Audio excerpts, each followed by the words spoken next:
Hello doctor பிரகாஷுங்களா? ஆமாங்க. என்னங்க உங்கள் ஒய்ஃபை கடத்தி வச்சுருக்கோம், 2 லட்ச ரூபா கொடுத்தீங்கன்னா தான். 2 லட்ச ரூபா கொடுத்தா இல்லாட்டி கொண்டுருவீங்களா? ஆசையை பாரு, மறுபடியும் வந்து வீட்டில் விட்டுருவோம் ஏய் அப்படின்னு இருக்கான். ஏன்னா சிரமத்தை உண்டு பண்ணுறது இப்படி ஒரு மடங்கு. தம்பிகளா, நீங்களாம் ஒரு பாடத்தை நல்லா படிக்கணும்னா என்ன செய்யணும்? நீங்கள் முதல்ல நல்லா நடத்தணும். இன்னொன்று பரீட்சை ஆரம்பித்தோடனே கொஸ்டின் பேப்பரை கொடுத்தோடனே எழுதி முடிச்சுட்டேன். ஏன்டா கேட்காத கேள்விக்கெல்லாம் பதில் எழுதியிருக்க? நான் எழுதுனதுக்கு எதுக்கு நீங்கள் கேள்வி வைக்கல? அதை முதல்ல செஞ்சீங்களா முதல்ல? நான் ஏன்னா சில நேரம் அப்பாக்களே தப்பு செய்கிறோண்டு. மைனை கூப்பிட்டு வந்தார், வாங்க என்ன தப்பு போட்டிருக்கீங்க? ஆமாங்க, கம்பராமாயணத்தை எழுதி திருவள்ளுவர் எழுதியிருக்கான், தப்பு விடாமல் என்ன செய்றீங்க? அவன் என்ன தப்பாக எழுதியிருக்கான்? நீங்கள் தான் தப்பாக போட்டிருக்கீங்க. கம்பராமாயணத்தில் திருவள்ளுவர் போட்டிருக்கால, நீங்கள் என்ன கேட்டுக்கணும்? திருக்குறள் எழுதியாருல கேட்டுக்கணும். மையம் மேலே குறை சொல்லாமல் வாத்தியாரை போய் கேட்டுக்காட்டு. எல்லாருக்கும் வணக்கம். என்னை பற்றி உங்கள் எல்லாத்துக்கும் நல்லா தெரியும். சமீபத்தில் பெல்லா திரைப்படம் ரொம்ப நல்லா போச்சு. எனக்கு மெமிக்ரிலாம் அவ்வளோ தெரியாது. எவ்வளோ விஷயம் பண்ணுறாங்க. ஆனால் ஒரே ஒரு மியூசிக் சவுண்ட் மட்டும் எனக்கு பிடிச்ச திரைப்படத்துலேருந்து பண்ணிடுறேன். டோயட் திரைப்படத்துலேருந்து ஒரு அற்புதமான ஒரு மியூசிக்கை உங்கள் முன்னாடி வாசி காமிக்கலான்னு நினைக்கிறேன். அதே ஒரு பையன் விறுவிறுன்னு வந்து என்கிட்ட கேட்டான், அண்ணா அண்ணா இந்த குச்சியை மோந்து பாருங்கண்ணா. அண்ணா மோந்து பார்த்துட்டு ஒன்றும் தெரியலையாடா, கீழே போட்டான். கல் எடுத்து கொடுத்தான், இந்த கல்லை மோந்து பாருங்கண்ணா. ஒன்றும் தெரியலையாடா, கல்லையும் கீழே போட்டான். அடுத்து இன்னொரு ப்ரஷ் எடுத்து கொடுத்து இதை மோந்து பாருங்கண்ணா அப்படின்னா. ஒன்றும் தெரியலையாடா, அதையும் கீழே போட்டான். கழுதைக்கு தெரியுமா கற்பூர வாசனை? எதுக்கு வந்தான் எதுக்கு சொன்னான் ஒன்றுமே தெரியாமல் அவன் பாட்டுக்கு 4 பிட்டை போட்டு போயிட்டான்.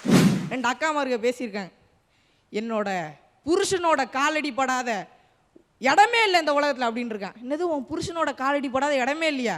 இன்னடி சொல்ல வர, கீழே இருந்த வேர்ல்டு மேப் ஒன்று மிதிச்சிட்டாரா? அதான் பிடிச்சோம். யோசிக்கிறீங்க.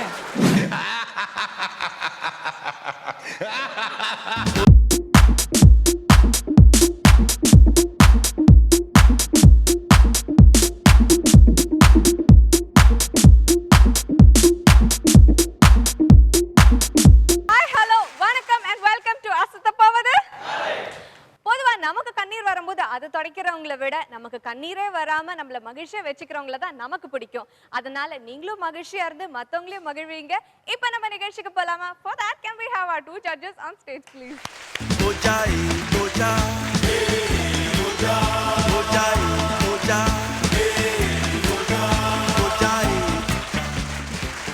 Welcome Madan sir. Hello. Welcome Raja sir. Sir, இன்னைக்கு என்ன ஸ்பெஷல் நான் கேட்க போய் இட்லி வடை போண்டா நீங்க சொல்லாம நிஜமா என்ன ஸ்பெஷல் சொல்லுங்க. அதாவது இதை பார்த்துட்டு இருந்த வியூயர்ஸ் சொல்கிறது தான் நான் ஸ்பெஷலாக சொல்லுவேன். ஆமா, எப்பவுமே யார் சமைக்கிறாங்களோ, யார் சரக்கு மாஸ்டராக இருக்காங்களோ, யார் கல்லால் உட்காடுறாங்களோ, அதை விட யார் சாப்பிட்றாங்களோ அவங்கக்கிட்ட தான் மெயினாக கேட்போம். ஆமா. ஸோ அது நிச்சயமாக நம்ம வியூயர்ஸ் தான். ஸோ அவங்களுக்கு நம்ம எப்போவுமே மரியாதை கொடுத்துடணும். அதில் ஒருத்தர் சொன்னார், இந்த மூட நம்பிக்கை நீங்கள் சாடுறது எனக்கு ரொம்ப பிடிச்சிருக்கு. ஏன்னா ரொம்ப பேருக்கு மூட நம்பிக்கைக்கும் தெய்வ பக்திக்கும் வித்தியாசம் தெரியாது. இன்னைக்கு ரொம்ப மூட நம்பிக்கைகள் நம்மளது உள்ள இருக்கு. அதுதான் வேணான்னு சொல்கிறோன்றதை சொன்னார். ரொம்ப மகிழ்ச்சியாக இருந்தது. தொலைக்காட்சி மாதிரி ஊடகங்களில் செய்ய வேண்டியது சமூக சீர்திருத்த பணி. அதில் இந்த மூட நம்பிக்கை ஒழிக்கிறது, ஒரு விஷயத்தை செஞ்சால் யாராவது பாராட்டுறது, அது ரொம்ப முக்கியம். இப்போ வீட்டில் ரொம்ப கஷ்டப்பட்டு மனைவி சமைச்சு வைக்கிறத ஒரு வார்த்தை நல்லா இருந்ததுன்னு பாராட்டுற ஆண்கள் எத்தனை பேர் இருக்கிறாங்க? என்னன்னே தெரியாமல் சாப்பிட்றதெல்லாம் நிறையா இருக்குது. அப்புறம் அந்த அம்மா கேட்கும், சாப்பிட்டியா அப்படின்னு. என்னமோ வச்சேன் என்னமோ சாப்பிட்டேன்னா அப்போது இந்த மாட்டுக்கு புண்ணாக்கு வைக்கிறதுக்கும் மனுஷனுக்கு சாப்பாடு வைக்கிறதுக்கும் வித்தியாசமே இல்லையான்னு. ஒரு வார்த்தை நல்லா இருந்ததுன்னு பாராட்டுனா அடுத்த முறை சமைக்கிறவங்களுக்கு சந்தோஷமாக இருக்கும். அது மாதிரி தான் இந்த நிகழ்ச்சியில் பெர்ஃபார்ம் பண்ணுற எல்லாருக்கும் மக்கள் கொடுக்குற பாராட்டு தான் மேலும் மேலும் அவங்க இங்கே உற்சாகமாக செய்கிறதுக்கு, தொடர்ந்து 125 வாரங்களை தாண்டி இது வெற்றி நடை போடுவதற்கு அடிப்படை காரணமாக இருக்குது இந்த பாராட்டு மட்டும்தான். Thank you very much Raja sir. இன்னைக்கு நம்ம நிகழ்ச்சியோட கெஸ்ட் யாரு? இன்னைக்கு நம்ம நிகழ்ச்சியோட கெஸ்ட்டு ஆசையா டைரக்டராக வந்தார். வெயிலில் வில்லனை போட்டாங்க. வில்லன் சண்டை போடாமல் இருக்க முடியுமா? அதனால நேர சண்டையில் நீங்களே எழுதி மற்றவங்க டைலாக் பேசட்டும், நீங்கள் சண்டை போடுங்கன்னு சொல்லி ஸ்கிரிப்ட் ரைட்டராகவும் வில்லனாகவும் அதில் பண்ணார். மாயாண்டி குடும்பத்தாரில் மறுபடியும் வில்லன். அடுத்து ஒரு படம் அவர் இயக்க போகிறாரு அகைன். அந்த படத்துக்கு என்ன தெரியுமா பேர்? மிளகாய். படம் ரொம்ப காரசாரமாக இருக்குன்னு நினைக்கிறேன். நிச்சயமா. நம்மளோட கெஸ்ட் யாரும் நான் கண்டுபிடிச்சிட்டேன். ஸோ உங்களுடைய சீட்டுக்கு நீங்க போங்க. நம்மளோட கெஸ்ட் நான் வெல்கம் பண்றேன். Okay. Thank you.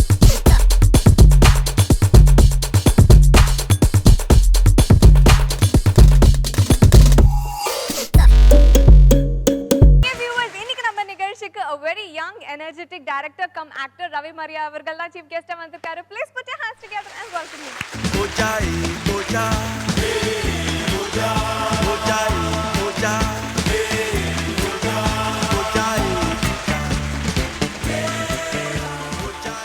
Hello sir, welcome to our show. வணக்கம் உஷா. நம்ம நிகழ்ச்சியை எதுக்கு முன்னாடி பார்த்துருக்கீங்களா? நிகழ்ச்சியை பற்றி நீங்கள் என்ன நினைக்கிறீங்க? இந்த பார்த்துருக்கீங்களானே கேட்கக்கூடாது. இந்த பார்க்காம இருக்கவங்கலாம் பாவம் செஞ்சவங்க. ஆக்சுவலாக நான் விருதுநகர் கல்லூரியில் ஒரு 5 வருஷம் படித்ததை விட இந்த பலகுரல் மிமிக்ரி மோன் ஆக்டிங் இதில் தான் ஒரு 5 இயர்ஸ் கண்டினியூஸாக மதுரை காமராஜ் யூனிவர்சிட்டியில் கோல்டு மெடலிஸ்ட். எல்லோரும் படிப்பில் வாங்குவாங்க, நம்ம வந்து ஒன்லி மிமிக்ரி தான். அப்போது 94 முடிக்கும் போது இந்த மாதிரிலாம் எந்த வாய்ப்புமே இல்லை எங்களுக்கு. இப்படி இருந்ததுன்னா நான் ஸ்ட்ரெயிட்டாக இங்கே வந்திருப்பேன். அசத்து போது யாருங்கிறதுல நானும் ஒரு ஆளாக இருந்திருப்பேன். விதி சினிமாவுக்குள்ளே நுழைச்சிருச்சு. அந்த நிகழ்ச்சியை பற்றி பொதுவாக சொல்லணும்னா, ஒரு டாக்டர்கிட்ட போய் சார் ஒரே ப்ரெஷராக இருக்குது, பிபி அதிகமாகிடுச்சு, ரத்த கொதிப்பு அதெல்லாம் போய் கேட்டிங்கன்னா முடியலாம். டாக்டர் சொல்லுவாங்க டெய்லி காலையில் ஒரு ஏர்லி மார்னிங் ஒரு 40 மினிட்ஸ் வாக்கிங் போங்க, அப்புறம் அதிகமாக உப்பு எடுத்துக்காதீங்க, காரம் எடுத்துக்காதீங்க அப்படின்னு சொல்லுவாங்க. இப்போ லேட்டஸ்ட்டாக ஒன்று சேர்த்துக்கிறாங்க, சனிக்கிழமை நைட்டு ஒரு 10 o'clockலேருந்து 11 வரைக்கும் நீங்கள் அசத்த போது யார் நிகழ்ச்சி பாருங்கள் அப்படின்னு ப்ரிஸ்கிரிப்ஷன்லேயே இப்போ வந்து டாக்டர்ஸ்லாம் அதை மென்ஷன் பண்ணுற அளவுக்கு இந்த ப்ரோக்ராம் ரொம்ப உயர்ந்திருக்கு. 125 வாரம் கடந்திருக்குன்னு சொல்கிறாங்க. இதெல்லாம் எனக்கு ஆச்சரியமாக இல்லை. ஆமைக்கு ஆயில் வந்து 600 வருஷம்னு சொல்லுவாங்க. இது அதை தாண்டி இருக்குன்னு நான் நம்புகிறேன். வாழ்த்துக்கள். அடுத்ததா மிளகான்ற படத்தை வந்து நீங்க டைரக்ட் செஞ்சுட்டு இருக்கிறதா மதன் சார் சொன்னாங்க. ஸோ அந்த படத்தை பற்றி கொஞ்சம் சொல்லுங்க. ஆக்சுவலாக மிளகான்னா காரம்னு எல்லாம் சொல்லுவாங்க, நம்ம மிளகா இனிக்கும். இந்த படத்தை வந்து இந்தியில் வந்து பிரபல ஒளிப்பதிவாளர் நடராஜ் சுப்ரமணியன் சொல்லிட்டு நட்டின்னு ஷார்ட்டாக சொல்லுவாங்க. அவர் ஏற்கனவே சக்கரை வீகம் 4ங்கிற படத்தில் நடிச்சிருக்காரு. இந்த படத்தில் அவர் தான் ஹீரோ. இது முழுக்க ஒரு ஆக்ஷனும் காமெடியும் கலந்த மதுரை தமிழ் பேசக்கூடிய ஒரு படமாக இருக்கும். ஓகே சார், உங்களுடைய ப்ராஜெக்ட்ஸ் வெற்றி அடைய எங்களுடைய வாழ்த்துக்கள். இன்னைக்கு நம்ம நிகழ்ச்சியில் நம்ம எல்லாரையும் அசத்துறதுக்காக நம்மளுடைய அசத்தல் மன்னர்கள் வெயிட் பண்ணிட்டு இருக்காங்க. that's your special seat. இன்னைக்கு நம்மளோட ஷோ பாருங்க, ஜாலியாக என்ஜாய் பண்ணுங்க. Thank you so much.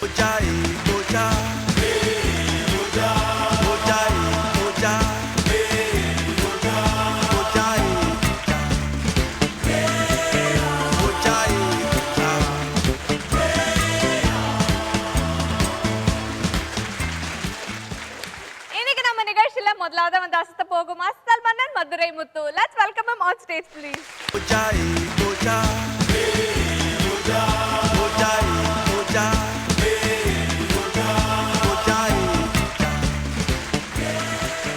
ஒவ்வொரு சனிக்கிழமை இரவையும் தீபாவளி சிரிப்பு வழியாக மாற்றுகிற சன் தொலைக்காட்சிக்கும் அதை பார்த்து மகிழ்கிற சன் டிவி நேயர்களுக்கும் எங்களுடைய பணிவான வணக்கத்தை அசத்துக்கார் குடும்பத்தின் சார்பாக சொல்லிக்கொள்ள மகிழ்ச்சி அடைந்து கொண்டு என்றைக்கும் போல எங்கள் நிகழ்ச்சியை தூக்கி நிறுத்துகிற சிறப்பாக்குகிற சிறப்பான நடுவர்கள் மரியாதைக்குரிய மதன் பாபு சார் அவர்களுக்கும் ராஜா சார் அவர்களுக்கு நன்றியை சொல்லி, மரியாதைக்குரிய உஷா அவர்களுக்கும் நன்றியை சொல்லிக்கொண்டு, எல்லாத்திற்கும் மேலாக இன்றைக்கி நம்ம நிகழ்ச்சிக்கு சிறப்பு வந்துட்டு சொல்லணும்னா பல்வேறு சிறப்புகளுக்கு சொந்தக்காரர். வில்லன் நடிகர்னு சொல்ல முடியுமா, இல்லை இயக்குனர்னு சொல்ல முடியுமா, இல்லை நடிகர்னு சொல்ல முடியுமா, அந்த அளவுக்கு பன்முகம் கொண்ட பண்பாளர் மரியாதைக்குரிய ரவி மரியா சார் அவர்களை நிகழ்ச்சிக்கு வருக வரவேற்று வணங்கிட்டு, பிறரை கவருவதற்கு பயன்படுகிற மிகப்பெரிய சக்தி எது அப்படின்ட்டு புத்தர் சொல்வார். பிறரை தன் பக்கம் கவருவதற்கு உள்ள மிகப்பெரிய சக்தி எது அப்படின்னா புன்னகைன்ற ஒரே ஒரு விஷயம் தான் சொல்வார். ஏன்னா இன்றைக்கெலாம் 6 அடி மனுஷனை கூட 4 அங்குல நாக்கு கெடுத்து விட்டுருது. எதை வாச்சும் பேசுகிறாங்க சம்மந்தம் இல்லாமல். சொல்லியிருக்காரு, என்னப்பா நம்ம விநாயகர் கோவில் தெரு அந்த முக்கில் இருந்த அந்த ஃபைனான்ஸ் கடைக்காரன் ஓடிட்டானாம்ல, அப்படியா, ரொம்ப சந்தோஷமே அப்படின்னு. இழிச்சாப்பிலே உன் பொண்டாட்டி கூப்பிட்டு ஓடிட்டானாம்டா, அது தெரியாத உனக்கு அப்படின்னு இருக்கான். பதறி இருக்கா, ஐயோ அப்படியா, பதறல படக்குன்னு சொன்னேன். அவன் கம்மியில்லாத ஃபைனான்ஸே போடணும். நல்ல வேலைக்கு அவளுக்கு எப்போ போவான்ட்டு அவனே கூட்டு போயிருக்கான், பெரிய சந்தோஷமே இருக்கேன், இரட்டிப்பு மகிழ்ச்சி. இந்த மாதிரி சின்ன குடும்பத்தில் நடக்கிற விஷயத்தை கூட நகைச்சுவை சொல்லுமா அவங்க சேர்ந்து ரசிக்கிற ஒரு விஷயம். இன்னொரு இடத்துல ஃபோன் பண்ணியிருக்காங்க, ஹலோ டாக்டர் பிரகாஷுங்களா? ஆமாங்க, என்னங்க? உங்கள் ஒய்ஃபை கடத்தி வச்சுருக்கோம், 2 லட்ச ரூபா கொடுத்தீங்கன்னா தான் 2 லட்ச ரூபா கொடுத்தா இல்லாட்டி கொண்டுருவீங்களா? ஆசையை பாரு, மறுபடியும் வந்து வீட்டில் விட்டுருவோம் ஏய் அப்படின்னு இருக்கான். ஏன்னா சிரமத்தை உண்டு பண்ணுறது இப்படி ஒரு மடங்கு. ரீஓப்பனிங் பண்ணியாச்சு ஸ்கூல், ஆனாலும் அவன் ஸ்கூலுக்கு போகல. ஏன்டா அவன் காலேஜ் படிக்கிறான். என்ன நக்கல் பார்த்தீங்களா, 8 மணிக்கு ஆரம்பிக்கிறான் நக்கலை. அது ஒரு பாடு. இப்போ உட்கார வச்சுட்டு வாத்தியார் சொன்னார், தம்பி நான் எப்போ பாடத்தை தொடங்கினாலும் அந்த பையன் கொருன்னு கொரட்டை ஒரு தூங்குறான், எனக்கு ரொம்ப டிஸ்டர்பாக இருக்குது, அதனால் 10 ரூபா அவன் கொடுத்தாரு. இனிமேல் அவன் தூங்குறப்பெல்லாம் அவனை எழுப்பி விட்டுரு, சரியா? மறுநாள் புத்தகத்தை தொடங்கினார், ஒரு சவுண்ட் வழக்கம் போல் புலி மாதிரி கொருன்னு கூப்பிட்டுங்க வா, உன்னை என்ன சொல்லி நேற்று 10 ரூபா கொடுத்தேன். அவன் தூங்கும் போதெல்லாம் எழுப்பி விட்றா, எனக்கு டிஸ்டர்பாக இருக்குன்னு உனக்கு 10 ரூபா கொடுத்தேன், ஏன் எழுப்பி விடல? அவன் என்னை எழுப்பாண்டி 20 ரூபா கொடுத்தான். அவன் பாரு பள்ளிக்கூடத்துக்கு இருந்துக்கிட்டே சம்பாதிச்சு ஆரம்பிச்சிட்டான். நீ போய் வெளியே போய் என்ன மாதிரி சம்பாதிப்பான் பார்த்துங்க. அவன் ஒரு டெக்னிக்கல் வளர்த்துருக்கான். தம்பிகளா, நீங்களாம் ஒரு பாடத்தை நல்லா படிக்கணும்னா என்ன செய்யணும்? நீங்கள் முதல்ல நல்லா நடத்தணும். முதல்ல பேசிக்க, உங்கள்கிட்ட தப்பு வச்சுக்கிட்டு என்னடா இப்படி இருக்கீங்களா அப்படின்ட்டு. ஏன்னா ஒவ்வொரு வாத்தியாருக்கும் தனித்தனியாக ஒதுக்கி வச்சுருப்பாங்க. இப்போ சயின்ஸ் வாத்தியார் வந்தார், தம்பிகளா பறவைகள்லாம் எதுக்கு வெளிநாட்டிலேருந்து நம்ம நாட்டுக்கு வருது தெரியுமா? பறந்தேவும். அதே போல் நம்ம நாட்டு பறவைகள்லாம் எதுக்கு பறந்தே வெளிநாட்டுக்கு போகுது தெரியுமா? சின்ன பேருந்து சொன்னேன், பாவம் சார் நடந்து போனால் ரொம்ப நேரம் ஆகும். சின்ன விஷயம். அவர் இப்படி ஒரு பதில் வரும்னு எதிர்பார்க்கவே இல்லை. படக்குன்னு சொல்லிட்டு ஐம்பாட்டு உட்காந்துட்டேன். தங்கம் எங்கே கிடைக்கிறது? தங்கம் கிடைக்கும் இடத்தை சொல்லு. தமிழ்நாட்டில் எல்லா நகைக்கடையிலுமே கிடைக்கும். சின்ன நகைக்கடையிலேருந்து பெரிய நகைக்கடையிலேருந்து கடனுக்கும் தராங்க, சில்லறைக்கும் தராங்கன்னு சொல்லிட்டு அது ஒரு 10 நிமிஷம் பேசிக்கிட்டு இருக்கேன். அவர் கேட்டுக்கிட்டேன் இருக்காரு, ஏன்னா நம்ம விலை அப்படி ஆகிப்போச்சு. ஏன்னா எல்லா தொழிலும் கஷ்டம் இருக்குது, அதில் இப்படி வேறு பூத்துறாங்களே. அப்புறம் சொன்னார், உலகிலே வற்றாத ஜீவன் நதி எது? கடைசி கிஞ்சில் உட்காந்துருக்க சுரேஷ் மூக்கு சார் அப்படின்னு இருக்கான். ஏன்னா கொருண்டு அப்படி வாலியை முன்னுக்கு வச்சோம்னா 1/2 மணி நேரத்தில் நிறைஞ்சிரும் போல. அவன் தெரிஞ்ச அளவுக்கு அது ஒரு வேலை செலவழிச்சிருக்கான். அப்புறம் இமயமலை எங்கே இருக்கிறது? பாட புத்தகத்தில் 13ஆம் பக்கம் இருக்குது, வேணுமா எடுத்து பார்த்துக்குங்க. புத்தகம் எங்கடா இருக்குது? புத்தகம் எங்கள் வீட்டில் இருக்குது அப்படின்ட்டு அது ஒரு பக்கம் எங்கிட்ட டேர்ன் பண்ணி போகிறாங்க, புரிய முடியல. அப்புறம் சொன்னார், நீ கணக்கில் புளின்னு சொன்னேன், கணக்கில் புளின்னு சொல்லிட்டு முட்டை மார்க் எடுத்துருக்கேடா, புளி பதுங்கியிருக்கு, அது பாயிற நேரம் எப்போன்னு எனக்கே தெரியாது அப்படின்ட்டான். அவர் மறந்துட்டார். எந்திரிமா பார்வதி, எந்திரி, ஹோம்ஒர்க் செஞ்சியா? செஞ்சேன் சார். சொல்லுமா அப்படின்னு. காலையில் 5 மணிக்கு எந்திரிச்சு ஆஹா சாணி எடுத்து வாசல் தெளித்து கோலம் போட்டுருங்க. அவர் கேட்ட ஹோம்ஒர்க்கு வீட்டு ஹோம்ஒர்க்கு. இந்த பிள்ளை எந்த சொல்லியிருக்கார், பள்ளிக்கூடத்துக்கு ஏதோ மாற்றி நம்ம ஒன்றும் குழப்பமாக இருக்குன்ட்டு பேசாமல் விட்டார். இப்போ அடுத்து ஒரு வாத்தியார் இருக்கார், பாவம் தப்பு செய்கின்றே பிறந்த ஒரு வரலாறு வாத்தியார் உட்காந்து சொன்னார், ஜவஹர்லால் நேருடைய துணைவியார் பேர் என்ன? மிஸ்ஸஸ் ஜவஹர்லால் நேரு. உட்காந்துட்டார். அவர்கிட்ட அதுக்கு அடுத்து கேள்வி தொடங்க முடியாது, நீ என்னத்தை நம்ம செஞ்சோம்டா. இன்னொன்று பரீட்சை ஆரம்பித்தோடனே கொஸ்டின் பேப்பரை கொடுத்தோடனே எழுதி முடிச்சுட்டேன். ஏன்டா கேட்காத கேள்விக்கெல்லாம் பதில் எழுதியிருக்க? நான் எழுதுனதுக்கு எதுக்கு நீங்கள் கேள்வி வைக்கல? அதை முதல்ல செஞ்சீங்களா போல. நான் ஏன்னா சில நேரம் அப்பாக்களே தப்பு செய்கிறோண்டு. மைனை கூப்பிட்டு வந்தார், வாங்க என்ன தப்பு போட்டிருக்கீங்க? ஆமாங்க கம்பராமாயணத்தை எழுதியிருந்து திருவள்ளுவர் எழுதியிருக்கான், தப்புடாமல் என்ன செய்றீங்க? அவன் என்ன தப்பாக எழுதியிருக்கான்? நீங்கள் தான் தப்பாக போட்டிருக்கீங்க. கம்பராமாயணத்தில் திருவள்ளுவர் போட்டிருக்கால, நீங்கள் என்ன கேட்டுக்கணும்? திருக்குறள் எழுதியாருல கேட்டுக்கணும். இப்போ மையம் மேலே குறை சொல்லாமல் வாத்தியாரை போய் கேட்டுக்காரு. அது ஒரு கோயிச்சு வருவான். அப்புறம் உட்கார வச்சு, தம்பிங்க வா, உன்னை நான் தப்பு சொல்ல, குறைஞ்ச ஒரு 5 மார்க் எடுத்தால் கூட பரவாயில்ல. 5 எடுக்கல, 1 மார்க் கூட எடுக்கல, அரை மார்க்கு கூட எடுக்காமல் 1/4 மார்க் எடுத்துக்கேடா. 1/4 பரிச்சை தானே, 1/4 மார்க் எடுத்துட்டா நல்லது. ஏன்னா பொருத்தத்தோட மேட்சிங் பண்ணுறானா. 1/4 மார்க் எடுத்துட்டு அது ஒரு நீ என்னப்பா எந்திரி அப்படின்ட்டு. ஒரு பிள்ளை 96 மார்க் அப்படியே அழுது தேம்பி சுவத்தில் போய் முட்டுது. வாத்தியார் தேத்துனா, இருமா 96 மார்க் 4 மார்க் போனதுக்கு சங்கடப்படலாமா? போங்க சார் வீட்டில் திட்டுவாங்களே, போன தடவை என்னை 100 எடுக்க சொன்னாங்க, விடுமா அடுத்த பக்ஸில் எடுக்கலாமா, விடுமா. இங்கிட்ட ஒருத்தன் 12 மார்க் எடுத்துட்டு ஆஹா ஓஹோன்னு விசில் அடிக்கிறான், பாட்டு பாடுறான், ஆட்டம் வேற போடுறான், பிடிச்சி சத்துன்னு இருக்கிறார். அந்த பிள்ளை வர்றா பாரு, முகத்தில் பாரு, 96 மார்க் எடுத்துட்டு செவத்தில் போய் முட்டுது, அழுது, வீட்டுக்கு நான் எப்படி போகிறதுன்னு கேட்குது. அது பிள்ளையா நீ இல்லையா? 15 மார்க் எடுத்துட்டு கிளாஸே ரணாலப்படுத்திக்கிட்டு இருக்க. போங்க சார் ஒன்றுமே இதுலேருந்து 5 மார்க் எப்படி போட்டாங்க எனக்கு தெரியலன்னு இருக்கான். அவன் பாட்டுக்க விலைக்கு விட்டு என்னென்ன நடக்கும். அந்த மாதிரி புது விஷயங்கள். ஏன்னா பொதுவாகவே நம்ம எப்பயும் பார்க்குறது உண்டு. இப்போ என்ன இப்போ டிவி வந்துச்சு, செல்ஃபோன் வந்துச்சு. டிவி வந்த பின்னாடி என்னென்னா அதில் தாறுமாறாக நடக்கும். ஏன்னா ஒரு சில நேரங்களில் நல்ல நிகழ்ச்சியை பார்த்தா பரவாயில்ல. அன்றைக்கி ஒரு அம்மா, என்னடி நீ எழுதிக்கிட்டு இருக்க, பையன் எழுதிக்கிட்டு இருக்கான், நான் சீரியல் பார்த்து எழுதுறேங்க, பையன் அவனை அதை பார்த்து அழுகிறான். ஏய் பேசுகிற பையன் என்ன சீரியல் பார்க்குற? சித்தி பார்த்துக்கிட்டு இருக்கேன், மரியாதை அவனுக்கு சாப்பாடு போடு, இல்லாட்டி நான் ஒரு சித்தியை பார்க்க வேண்டிய வரும் அந்த பையனுக்கு, பார்த்துக்கிட்டு தான் உனக்கு எச்சரிக்கை. சின்ன விஷயத்தோட மாத்திர பாங்கு இன்னைக்கு வந்துருச்சு மக்கள்கிட்ட. அதனால் அது மெயினாக நம்ம நிகழ்ச்சி இந்த அளவுக்கு வந்தது காரணம் அவங்களுடைய மக்கள் துன்பத்தில் இருக்காங்கன்னு தான் அர்த்தம். ஒரு நிகழ்ச்சி, ஒரு நகைச்சுவை நிகழ்ச்சி அதிகமாக ஒரு அளவுத்தில் வருதுன்னா அது கண்டிப்பாக துக்கத்தில் இருக்காங்க. அதை எப்படியாச்சும் போக்கிக்கிறதுக்காக நம்ம நிகழ்ச்சி வெற்றி அடைஞ்சிருக்கிறது ரொம்ப சந்தோஷம். கடைசியாக எப்பயுமே நம்ம சொல்கிறது ஒன்று. இப்போ ஒரு முனிவர் உட்காந்து தவம் பண்ணிக்கிட்டு இருந்தார். அப்போ குரங்கு சட்டைன்னு தெரியுமில்ல, பயங்கர சட்டை. குரங்கு தென்னை மரத்துலேருந்து ஒரு தேங்காயை பறித்து அவர் தலையில் போட்டுச்சு. கடக்கும் தேங்காய் எடுத்து அதில் உள்ள தண்ணியை பூரா குடித்து தாகத்தை தீர்த்துட்டார். அதில் உள்ள 2ஆம் தேங்காயை உடைச்சி அதில் உள்ள பருப்பு எடுத்து சாப்பிட்டு பசியை தீர்த்துட்டார். அந்த 2 தேங்காயை உடைச்சி ஒரு மூடியிலேருந்து பிச்சை வாங்குறதுக்கா பாத்திரமா வச்சுக்கிட்டாரு, இன்னொன்று வந்து சாப்பிட்றதுக்கு பாத்திரமா வச்சுட்டு அதில் உள்ள நார்களை எடுத்து மூட்டையில் கட்டுறதுக்கு கயிறாக திரிச்சுக்கிட்டார். தான் மேலே விழுந்த துன்பத்தை எத்தனை இன்பமாக மாற்றுற ஒரு பக்குவத்தை அவர் வளர்த்துருக்காருன்னா இதை விட என்ன வேணும்? உன் மேலே ஒருத்தன் கல்லை கொண்டு எரிஞ்சான்னா அந்த கல்லை எடுத்து நீ பல்லாங்குழி விளாடு. உன் மீது ஒருத்தர் அம்பு எரிஞ்சான்னா அந்த அம்பு எடுத்து பல்ல குத்திக்க அப்படின்வாங்க. அதனால் வர்ற துன்பங்கள்லாம் இன்பங்களாக மாற்றுற பாங்க வளர்த்துக்கிட்டோம்னா இந்த வாழ்க்கை சொர்க்க வாழ்க்கையாக அமையும் என்று சொல்லி இந்த நல்ல வாய்ப்புக்கு நன்றி சொல்லி உங்களிருந்து விடைபெறுகிறேன். நன்றி, வணக்கம் நண்பர்களே. ஒண்டர்ஃபுல் ஒண்டர்ஃபுல் முத்து. நன்றி சார். ஆக்சுவலாக ரவி மரியா சார், சிரிச்சா வாயில் புண்ணு வந்துடாதுன்னு ஒரு சீன பழமொழி உண்டு. இதை உலகுக்கு செயல்படுத்தியவர். அதாவது முன்னாடி கேட்டாங்க, ஓகே, படிப்பை பற்றி கேட்கும்போது படிக்க சொன்னவர் காமராஜர், படிக்க வைத்தவர் ஆதித்தனார் அப்படின்னாங்க. அது மாதிரி வாயில் புண்ணு வந்துடாது சிரிச்சா அப்படின்றது வந்து ஒரு சீன பழமொழி. ஆனால் சிரிச்சா வாயில் புண்ணு வந்துடாதுன்னு எல்லாருக்கும் ப்ரூவ் பண்ணவர் இவர். எல்லாரையும் வந்து சிரிக்க வச்சார். ஆனால் சிரிக்க வச்சவருக்கு இப்போ வாயில் புண்ணு. நிஜமாவே அவரால் வாய் பேசவே முடியல, வாய் ஃபுல்லாக புண்ணு. அதை தாண்டி இந்த நிகழ்ச்சியில் வந்து நல்லபடி பண்ணணும் அப்படிங்கிறதுனால அந்த வலியை பொறுத்துட்டு அவர் இங்கே வந்து இந்த நிகழ்ச்சியை பண்ணுறாரு. இந்த பொறுப்பும் இந்த ஒரு தார்மீக உணர்வும் நமக்கு கொடுத்த வேலை அப்படின்ற கமிட்மெண்ட்டை கரெக்டாக பண்ணுறது, இது இருந்தாலே அவங்க உயர்ந்தவர்கள். நீங்கள் ரொம்ப உயர்ந்தவர். எப்பவுமே மனிதனுடைய மனப்புண்ணுக்கு மருந்து நகைச்சுவைன்னு சொல்லுவாங்க. தன் வாய்ப்புண்ணை பொருட்படுத்தாது மற்றவர்கள் மனப்புண்ணை மாற்றுவதற்காக நகைச்சுவையை வழங்கிய மதுரை முத்து உண்மையிலே பெரிய மனுஷன்தான். ரவி மரியா சார், எங்கள் முத்துவை பற்றி இந்த நிகழ்ச்சியை பற்றி உங்கள் அபிப்பிராயம் என்ன? வல்லவனுக்கு புல்லு ஆயுதம்னு சொல்லுவாங்க, அவருக்கு புண்ணு ஆயுதமாக இருக்கு இன்னைக்கு. தூத்துக்குடியில் தான் முத்து விளையும், எங்கள் மதுரையில் விளைஞ்சிருக்கு. அதுவே சந்தோஷம். பொதுவாக இன்றைக்கி நம்ம நிகழ்ச்சியில் வந்து எப்படி ஒரு 5-6 பேர் பேசுவாங்க, அதுக்குள்ள நம்ம 1 ஹவரில் ப்ரோக்ராம் முடிஞ்சிடும். அண்ணன் முத்து வராரா இல்லையோன்னு டவுட்லேயே வந்தேன். நல்ல வேலை முதல்ல வந்துட்டீங்க. அப்புறம் முத்து வந்து ஒரு இளவு வீட்டுக்கு போனார்னா சோகம் 3 நாள் கழித்து தான் போகும்பாங்க. இளவு வீட்டோட சோகம் 3 நிமிஷத்தில் போயிடும், அவ்வளோ பவர் அவருக்கு. மதுரை முத்து வந்து ரொம்ப சின்சியர்னு சொன்னாங்க.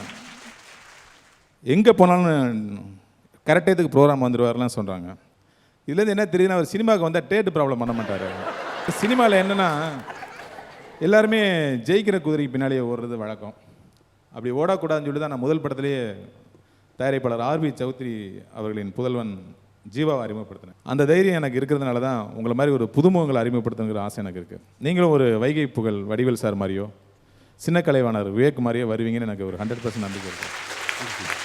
வாழ்த்துக்கள். ரொம்ப நன்றி சார், ரொம்ப சந்தோஷம். நன்றி நன்றி சார். நம்ம நிகழ்ச்சியில அடுத்ததா வந்து அசத்த போகும் அசத்தல் மன்னன் Giri. Let's welcome him on stage please.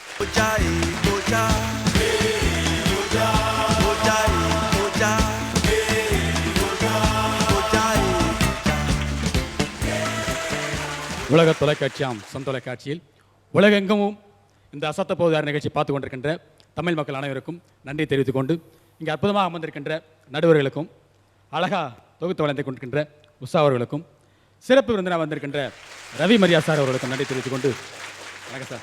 வணக்கம். எப்போவுமே நீங்கள் கூட ஏதாவது கூட்டு சேர்த்துட்டு நம்ம ஈரோடு சீனு மாதிரி யாரோட வருவீங்க, இன்றைக்கி என்ன தனியாக வந்திருக்கீங்க? சோலா ஒரு சின்ன கான்செப்ட் சார். தனித்து போட்டிடுறதா உத்தேசம். ஆமாம். என்ன கான்செப்ட் பண்ண போகிறீங்க? அதான் சார், திரைப்பட நடிகர்கள் அரசியல் தலைவர்கள்லாம் வந்து மிமிக்ரி பண்ணாங்கன்னா எப்படி பண்ணுவாங்க? ஓ, அவங்கள மாதிரி நாம மிமிக்ரி பண்ணுறது போக அவங்களே மிமிக்ரி பண்ணால் எப்படி இருக்கும்? ஆமாம் சார். அசத்திருங்க. முதல்ல இந்த அற்புதமான நிகழ்ச்சியில் மிமிக்ரி பண்ண வந்திருக்க நடிகர் சூப்பர் ஸ்டார் ரஜினிகாந்த் அவர்கள், அவர் வந்து இந்த ஷோவில் வந்து மிமிக்ரி பண்ணாருன்னா எப்படி பண்ணுவாங்க பார்ப்போம். இது ஓகே ஓகே. என்னை பார்த்து இந்த மிமிக்ரி பண்ணணும் அப்படின்னு சொன்னாங்க. நான் வந்து மிமிக்ரி பண்ணுறதுக்காக வந்திருக்கேன். இந்த ஒரு எந்திரன் போட ஷூட்டிங் பிஸியில் என்ன வந்து மிமிக்ரி போட சொல்லும் போது செந்திர பண்ணி பார்த்தேன். வேண்டாம் வேண்டாம், அப்படி மிமிக்ரி பண்ணால் வாய்ஸ் பேசுவாங்க. நான் வந்து சின்ன கான்செப்ட் இப்போ சவுண்டை போய் நான் நடித்த திரைப்படத்துலேருந்து சின்ன சவுண்டு மியூசிக் சவுண்டு பண்ணாலும் வந்திருக்கேன். ஆனால் எப்போ பண்ணுவேன் எப்படி பண்ணுவேன் யாருக்கு தெரியாது. அந்த ஆண்டவன் என்னைக்கு சொல்கிறானோ அன்னைக்கு பண்ணுவேன். Thank you thank you thank you thank you thank you. அடுத்தபடியாக மிமிக்கிற நடிகர், மறைந்த நடிகர், மறக்கமுடைய நடிகர், நடிகர் திலகம் சிவாஜி கணேசன் அவர்கள். அவர் வந்து இங்கே வந்து மிமிக்ரி பண்ணார்னா எப்படி பண்ணான்னு பார்ப்போம். இதோ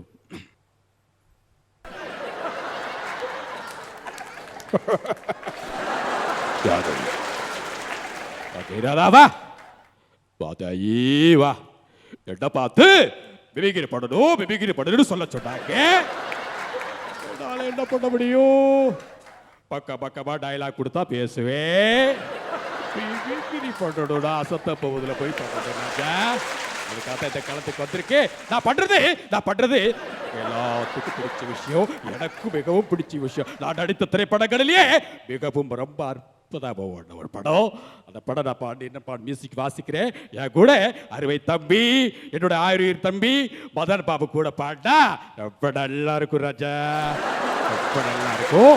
இல்லாடா மோகனம் திரைப்படத்திலிருந்து நல்லதாடா அப்படிங்கிற பாட்டை நீங்க பாடுங்க. அந்த நாதஸ்வரம் வாசித்த என்னால முடிஞ்ச நான் வாசிக்கிறேன் ராஜா, என்னால முடிஞ்ச நான் வாசிக்கிறேன். நல்லா இருந்தா கை தட்டுங்க, இல்லைன்னா என் புதுவில தட்டுங்க ராஜா, புதுவில தட்டுங்க. நலந்தானா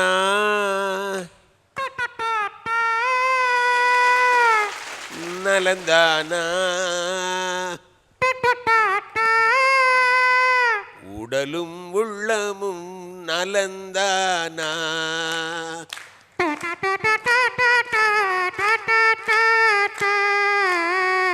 நடந்ததெல்லாம் மறந்திருப்போ, நடப்பதையே நினைத்திருப்போ, கட்டுண்டோ பொறுத்திருப்போ, காலம் மாறும் சந்திப்போ.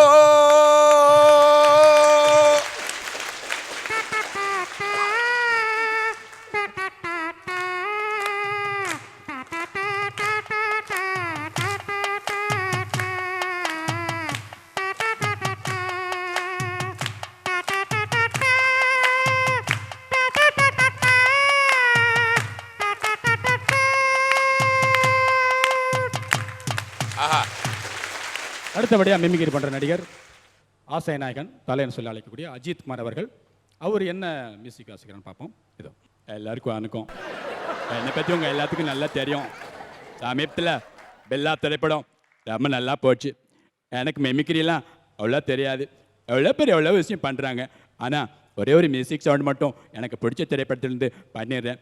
டோயட் திரைப்படத்திலேருந்து ஒரு அற்புதமான ஒரு மியூசிக்கை உங்க முன்னாடி வாசி காமிக்கலான்னு நினைக்கிறேன். அதே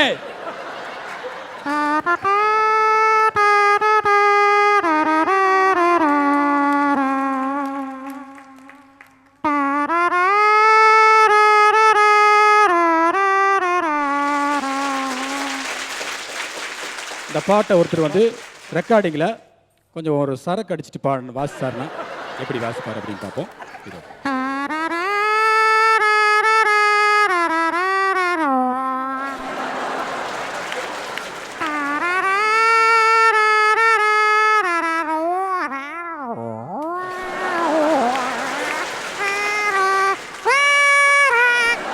தேங்க்யூ சார்.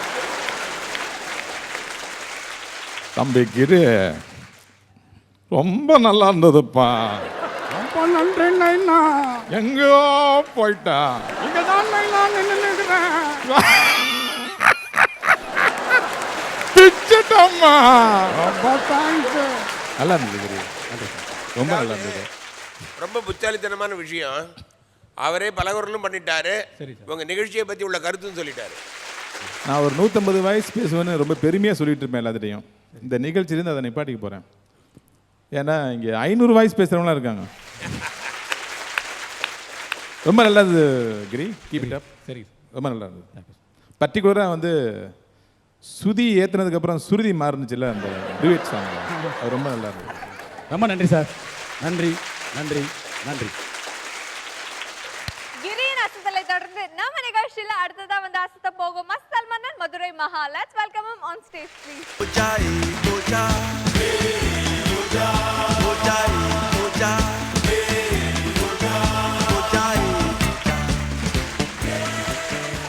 சந்தோஷங்களை சராமாரியாக அள்ளி தந்து கொண்டிருக்கின்ற சன் தொலைக்காட்சிக்கும் அதனுடைய அன்பான ரசிக பெருமக்களுக்கும் இந்த இரவு நேரத்திலே நல்லதொரு வணக்கத்தை சொல்லி, மேலும் நமது நிகழ்ச்சிக்கு என்றும் மணிமகுடங்களாக அமர்ந்து கொண்டிருக்கின்ற மதன் பாபு சார் அவர்களுக்கும் ராஜா சார் அவர்களுக்கும் இந்த இரவு நேரத்திலே நல்லதொரு வணக்கத்தை சொல்லி, நமது நிகழ்ச்சியின் பொற்கோவில் உஷா அக்கா அவர்களுக்கும் வணக்கத்தை சொல்லி, மற்றும் டைரக்டர் ரவி மரியா சார் அவர்களுக்கும் வணக்கத்தை தெரிவித்துக் கொண்டு, சார் நிகழ்ச்சிக்குள்ளே போகலாங்களா?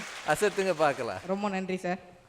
இன்னைக்கெல்லாம் வாழ்க்கையில் சோம்பேறிங்கன்னு இன்னைக்கு எத்தனை பேர் இருக்காங்கன்றக்கா போட்டி வச்சாங்க. அன்னைக்கு ஒரு போட்டி, உலகத்தில் இருக்கிற எல்லா சோம்பேறிகளையும் கூப்பிட்டு ஒரு மைதானத்தில் உட்கார வச்சுருந்தாங்க. ஒருத்தர் வந்து மேடையில் பேசினார், இதில் யார் அதிக சோம்பேறின்னு கண்டுபிடிக்கணும், எவன் மிகப்பெரிய சோம்பேறின்னு கண்டுபிடிக்கிறக்கா பேச ஆரம்பித்தார். உங்களையே யார் மிகப்பெரிய சோம்பேறி, கை தூக்குங்க பார்க்கலாம் அப்படின்னார். எல்லாரும் கை தூக்குனாங்க. நடுவில் உட்காந்துருக்க ஒரு அண்ணன் மட்டும் கை தூக்கல. அவர்கிட்ட கேட்டாங்க, ஏப்பா இத்தனை பேர் கை தூக்குனாங்க, நீ மட்டும் என் கையை தூக்கலன்னு கேட்டதுக்கு அதுக்கு அவர் சொல்கிறாரு, ஆமாம் அந்த கையை போயிட்டு எதுக்கு தூக்கிட்டு மேலே தூக்கணும், இப்படிப்பட்ட சோம்பேறி எங்கேயாவது பார்த்துருக்கீங்களா? என் ஃப்ரெண்டு ஒருத்தன் என்ன பண்ணியிருக்கான், வீட்டில் தூங்கும்போது நான் அவனை கவனிச்சுட்டே வந்துட்டு இருந்தேன்.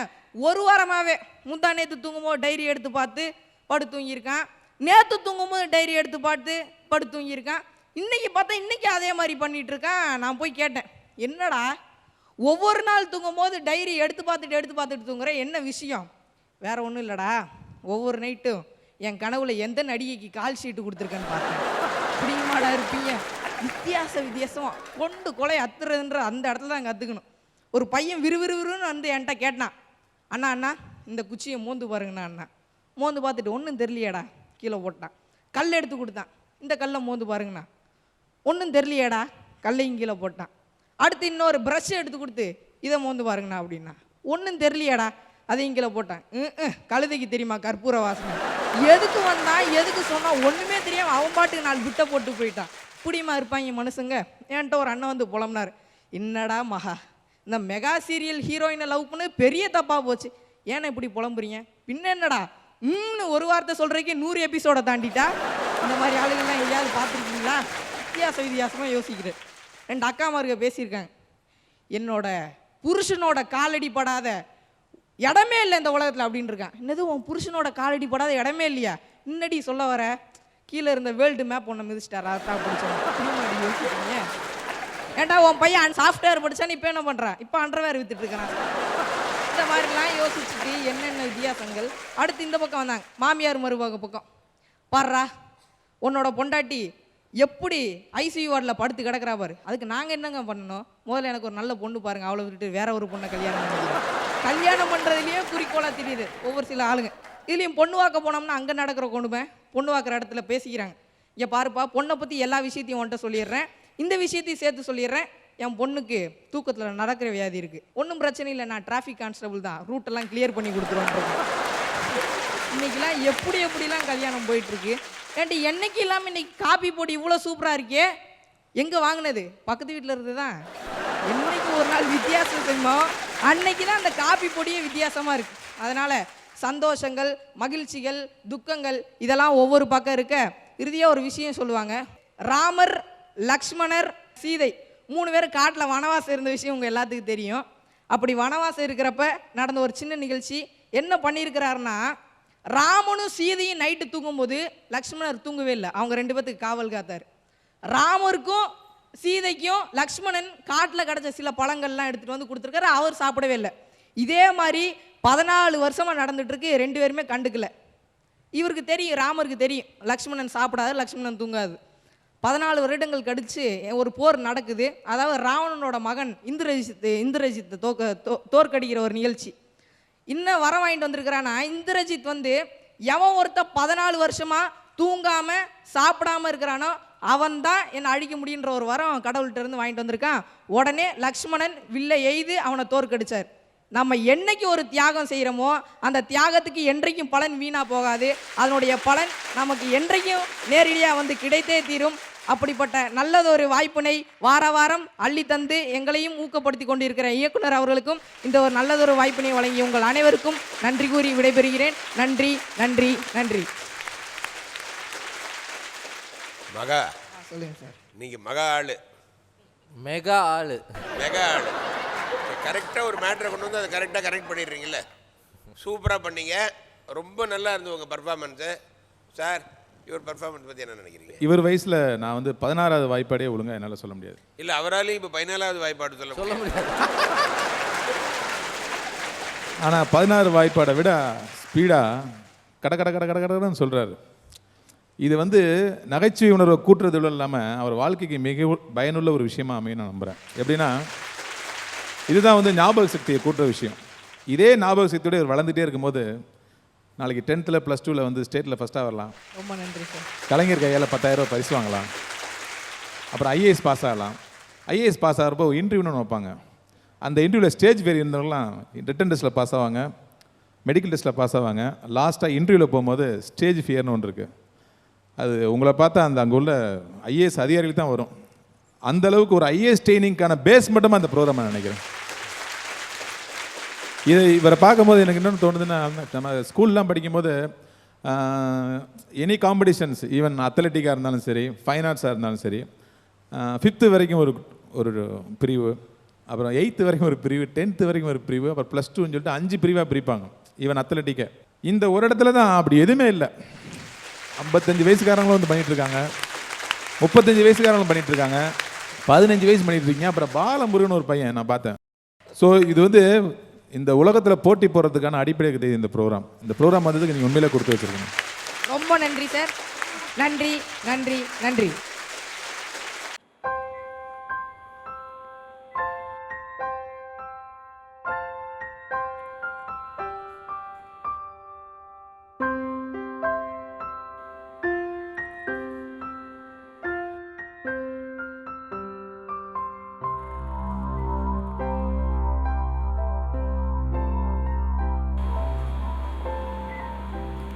என்ன நடிக்கிறவர் திடீர்னு எழுத ஆரம்பிச்சு பார்க்குறீங்களா? நான் அருமையான விஷயங்கள் எழுதுகிறேன். அதை நீங்கள் Nakiran.in படிங்க. நிச்சயமாக ரெசிபி ஓகே எழுதுகிறேன்.